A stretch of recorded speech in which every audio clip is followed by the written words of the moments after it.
lectures is continuation. The topic is program planning tools.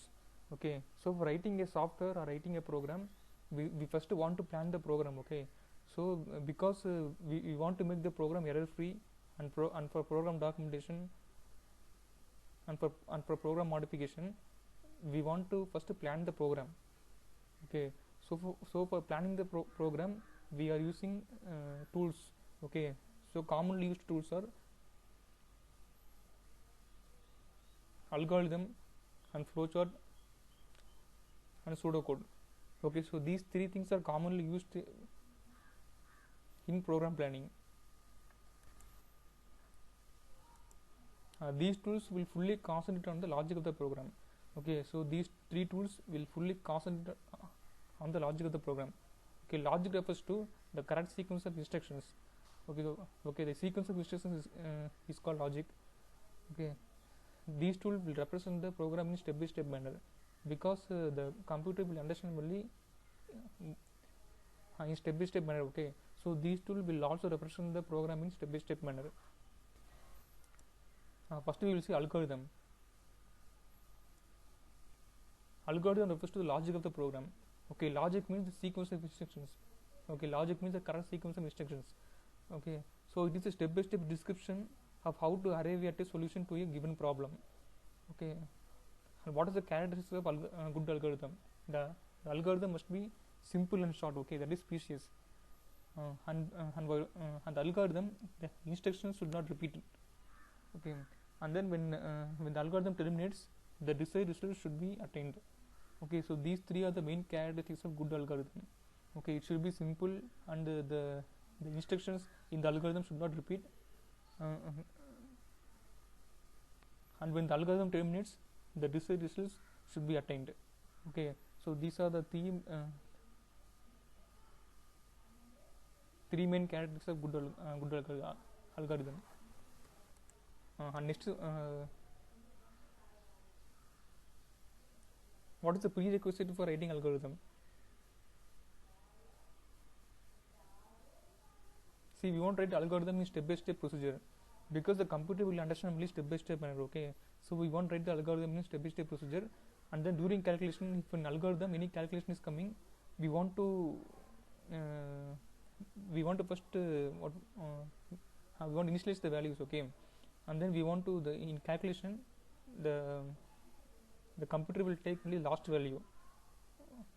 Okay, the recent last value only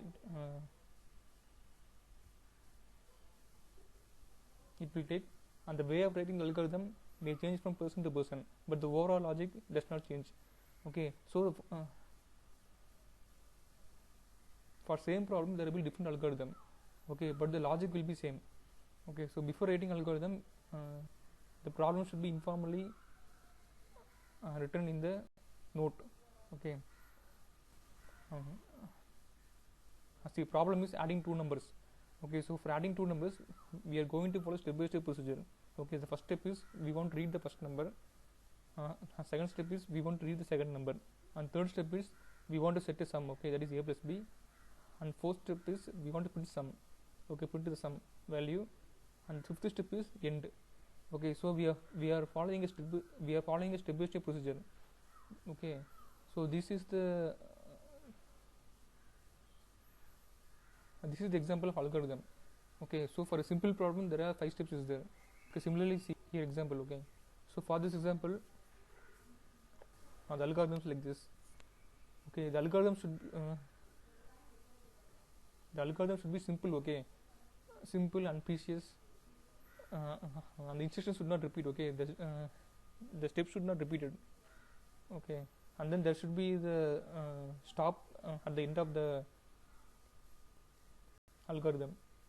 Okay, and third example,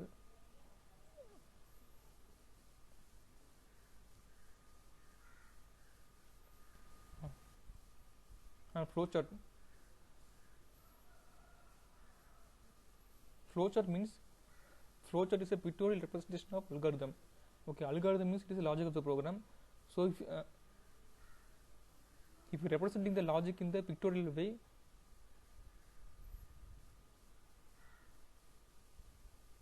that is called flowchart. Okay, so the flowcharts are drawn by using some boxes of different shapes. Okay, the program will write the actual instructions within these boxes. Okay, so the name flowchart means flowchart is the pictorial representation of algorithm. See, the basic symbols we are using flowchart. Okay, so this symbol, okay, the rounded rectangle, okay, rounded rectangle is called terminal symbol. So this is used for the start and stop and end of the program. Okay, so this is the first and last program in the this rounded rectangle is the first and last symbol in the flowchart. Okay, and next is input and output symbol, parallelogram symbol. Okay, this parallelogram symbol is called input and output symbol. So the input output devices are written in this program. So this symbol. Okay, and the rectangle symbol. Okay, the rectangle symbol is called processing symbol. So the arithmetic and data movement operations and the initialization of values are written in this symbol. Okay, the diamond symbol is called decision symbol. Okay, the diamond symbol is decision symbol. So these indicates the branches of different parts. Okay, the